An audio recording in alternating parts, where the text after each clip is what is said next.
안녕하세요. 선한투자연구소의 유망입니다. 2023년 11월 15일 수요일 손태신문 시작하겠습니다. 첫 번째 한국경제신문입니다. 어제는 코스피, 코스닥 상승했고요. 금리는 하락했고 환율은 상승했습니다. 자, 첫 번째 기사입니다. 용적률 높여서 재건축 속도, 분당 집값 꿈틀거린다는 그런 뉴스입니다. 자, 일기 신도시는 대부분이 아파트죠. 연식도 비슷합니다. 재건축이 되면 엄청난 이주 수요가 발생할 것이고요. 일기 재건축 이주 수요와 3기 신도시의 입주 시기가 같아지면 전세가 폭등을 조금은 막을 수도 있습니다. 자, 15억에서 17억으로 6개월 만에 분당 아파트 가격이 2억이 상승했다고 합니다. 자, 일기 신도시 용적률을 500%까지 끌어올릴 수가 있는 노후계획도시 정비를 위한 특별법이 통과될 가능성이 매우 높다고 보여집니다. 자, 용적률이 오르면 사업성이 상승을 하죠. 일기 신도시 소유자에게는 좋은 소식입니다. 일기 신도시가 재건축이 되면 굉장히 좋은 곳이 될 것입니다. 일기 신도시는 서울에 편입될 가능성도 높습니다. 그래서 일기 신도시를 지금처럼 금매가 있을 때 매수하는 것은 좋은 전략입니다. 자, 수도권 집주인의 절반, 내년 집값이 올해와 비슷할 것이다. 1년간, 앞으로 1년 후에 부동산 가격은 지금과 비슷할 것이라는 그런 전망이 가장 많았고요. 10명 중에 1명 정도만 내년에 집값이 상승할 것이라고 그렇게 소비자 인식 조사에서 조사 결과가 나왔습니다. 자, 현재는 악재와 호재가 혼조된 시기이죠. 일단 2년 전에 전세가가 매우 높았기 때문에 2년 전에 전세를 놓으신 분은 지금 고통스럽습니다.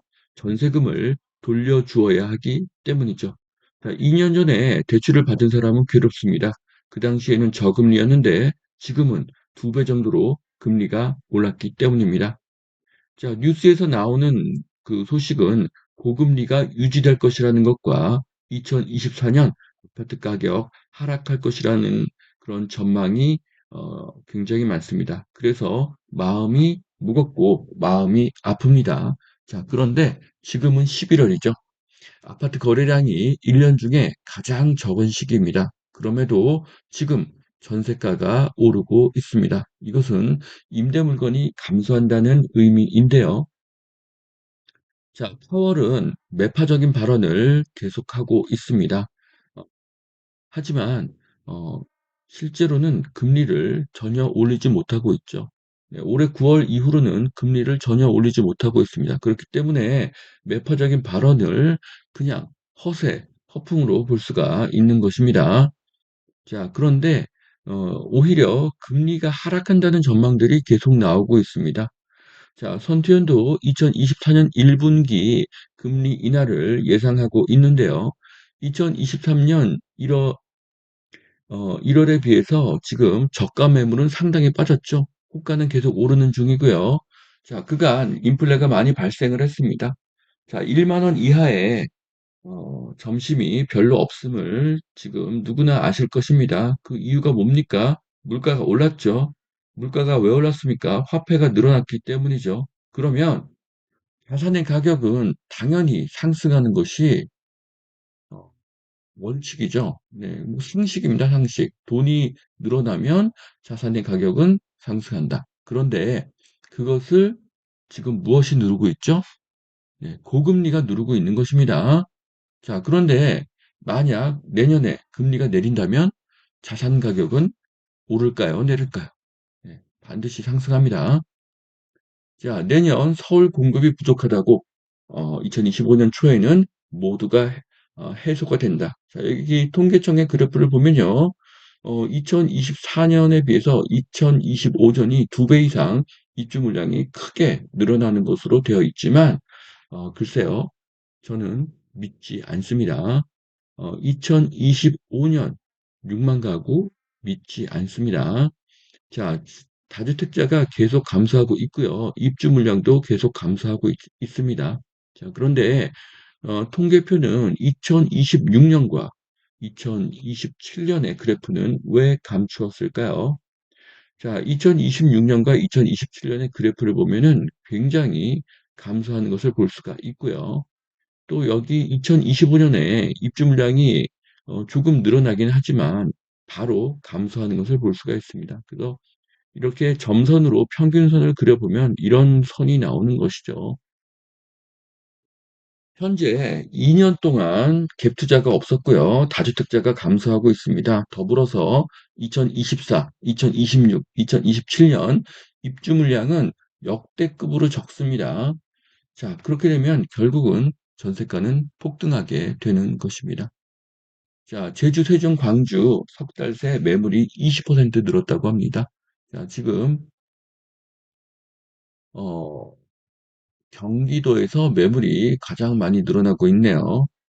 자, 지금은 비수기에 비관적인 전망이 늘고 금리가 높으니 매물이 늘 수 있습니다. 하지만 내년 3월 성수기가 오고 전세 물량이 줄고 금리가 내리면 상황은 바뀌게 될 것입니다.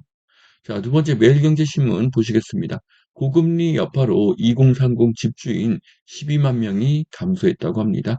자, 2년 전 전세가가 높았던 시기에 대출로 아파트를 산 사람은 대출이자와 전세금 반환으로 급매가 나올 수 있습니다. 하지만 이 시기가 지나고 2024년 하반기가 되면 급매는 전혀 없을 것입니다. 집값 급등 차 탔던 영끌족 금리 치솟자 눈물의 손절을 하고 있다는 기사인데요. 자, 고금리와 역전세 두 가지 이유로 지금은 눈물의 손절이 있을 수가 있습니다. 하지만 그 비중은 전체 시장에서 작습니다.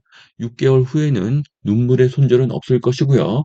금리가 내려가고 역전세가 사라지기 때문입니다. 자, 강남 토지거래 허가구역 단독 빌라도 풀어준다고 합니다.